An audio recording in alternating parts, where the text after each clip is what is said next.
इटारसी के पास सिवनी मालवा वन क्षेत्र में काले हिरण के शिकार का मामला तूल पकड़ता जा रहा है। शुरुआती तौर पर इसे प्राकृतिक मौत का बताया गया, लेकिन जांच में चौंकाने वाले तथ्य सामने आए।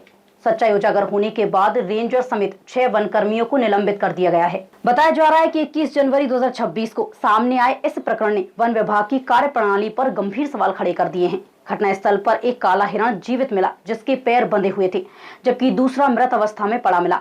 प्रत्यक्षदर्शियों के बयान, पोस्टमार्टम रिपोर्ट और मौके से जुटाए गए साक्ष्यों ने संकेत दिया कि मामला साधारण नहीं बल्कि शिकार से जुड़ा है। जांच में यह भी सामने आया कि महत्वपूर्ण जैविक साक्ष्यों को सुरक्षित रखने की बजाय नष्ट कर दिया गया, गंभीर धाराएं नहीं लगाई गईं और संदिग्धों तक पहुंचने के प्रयास भी प्रभावी ढंग से नहीं किए गए। प्राथमिक जांच के बाद परिक्षेत्र अधिकारी आशीष रावत सहित वन विभाग के 6 कर्मचारियों पर कार्रवाई की गई। अशोक कुमार चौहान ने माना कि जांच प्रक्रिया में गंभीर चूक हुई है और संबंधित अधिकारियों ने लापरवाही बरती, जिसके चलते ये सख्त कदम उठाया गया।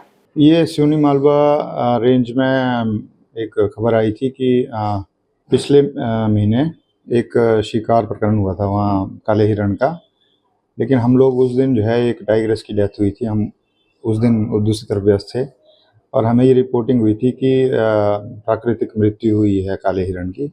तो हमने उस वक्त इसको ऐसे सामान्य मृत्यु लेते हुए कि कुत्ते के हमले से जो मृत्यु हुई है, हमने कहा उसका जो है पोस्टमार्टम करके दाह संस्कार कर दीजिए।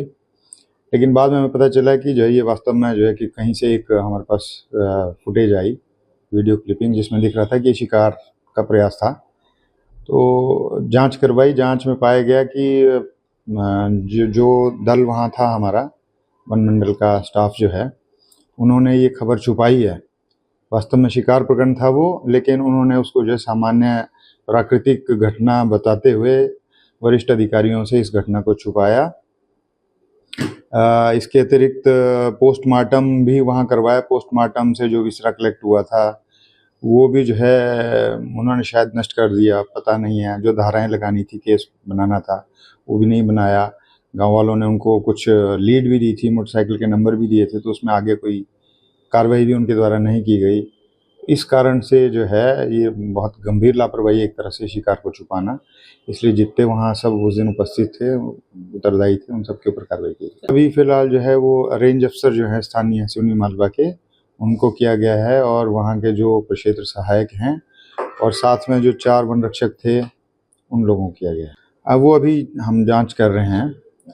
जैसे अभी हमें एग्जैक्ट पता नहीं है कि कौन थे वो, लेकिन वो भी पता कर लेंगे। वन्यजीव संरक्षण को लेकर उठे इस मामले ने कई सवाल खड़े कर दिए हैं। अब सबकी नजरें आगे की जांच और दोषियों पर होने वाली सख्त कार्रवाई पर टिकी हुई हैं।